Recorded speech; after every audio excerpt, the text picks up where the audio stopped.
அனைவருக்கும் வணக்கம். அண்ணன் எடப்பாடி பழனிசாமி அவர்கள் அவர்களுடைய தொண்டர்களுக்கு பாஜகவின் மாநில தலைவர் எங்கள் தலைவர் திரு அண்ணாமலை அவர்களுடைய உருவபொம்மையை எரிக்க சொல்லியிருப்பார் போல தெரியுது. அங்கங்க 4-5 பேர் சேர்ந்துக்கிட்டு உருவபொம்மை எரிச்சிட்டு இருக்கீங்க, ஏதோ டிராமாலாம் போட்டுட்டு இருக்கீங்க, சோசியல் மீடியாலாம் போட்டுட்டு இருக்கீங்க. இவங்களுக்கு புரிஞ்சிக்க வேண்டிய ஒரு விஷயம், என்ன தப்பா பேசிட்டார் தலைவர் அண்ணாமலை அவர்? உண்மையை தானே சொல்லி இருக்கிறாரு. அந்த கட்சிக்கு தலைமை திரு எடப்பாடி பழனிசாமி அவர்கள் இருக்கக்கூடாது என்பது எல்லாருக்கும் தெரிஞ்சது தானே. அம்மா ஜெயலலிதா அவர்கள் தேர்ந்தெடுத்தது, அவங்க இருக்கும் பொழுது முதல்வர் பதவிக்கு தேர்ந்தெடுத்தது ஓபிஎஸ் அவர்களை, கட்சி ஆக்டிவிட்டிஸா பார்க்கறது தேர்ந்தெடுத்தவங்க டிடிவி அவர்களை, அவங்களுக்கு தேவையான எல்லா விஷயங்களையும் பார்க்கக்கூடிய இடத்த அம்மையார் சசிகலா அவர்களை வச்சிருந்தாங்க. இந்த 3 பேருக்கும் நீங்க துரோகம் தானே பண்ணீங்க. நீங்க எப்படி வாங்கினீங்க பதவியை, முதல்வர் சேர?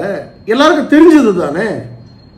நீங்க எங்க தலைவரை பத்தி பேசுறீங்க, அதனால நாங்க பேச வேண்டிய கட்டாயத்தில் இருக்கோம். நாங்களாம் உங்களை சீண்டல், ஏன்னா நீங்க அவ்வளவு பெரிய ஆட்களும் கிடையாது.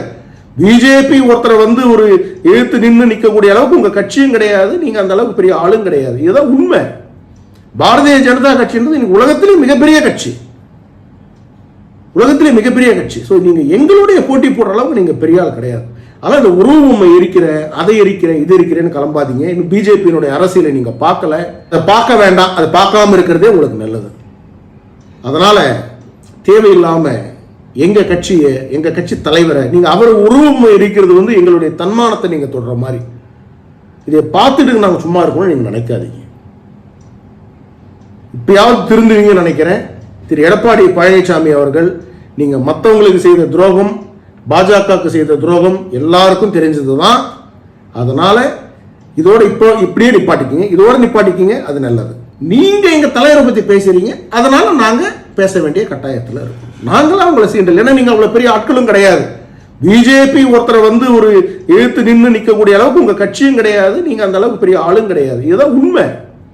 பாரதிய ஜனதா கட்சின்றது உலகத்திலே மிகப்பெரிய கட்சி, உலகத்திலே மிகப்பெரிய கட்சி. ஸோ நீங்க எங்களுடைய போட்டி போடுற அளவுக்கு நீங்க பெரிய ஆள் கிடையாது.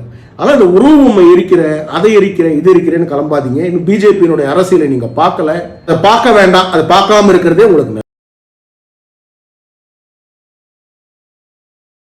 10ஆம் வகுப்பு படித்தவரா நீங்கள்? நீங்களும் மத்திய அரசு பணியில் சேரலாம். எஸ்எஸ்சி நடத்தும் எம்டிஎஸ் தேர்வில் பங்கேற்று வெற்றி வாகை சூடுங்கள். சன் ஐஏஎஸ் அகாடமி நடத்தும் எஸ்எஸ்சி எம்டிஎஸ் தேர்வுக்கான பயிற்சியில் இன்றே இணைந்து பயிற்சி பெறுவீர், வெற்றி பெறுவீர். தொடர்புக்கு 9952920001 7397355517.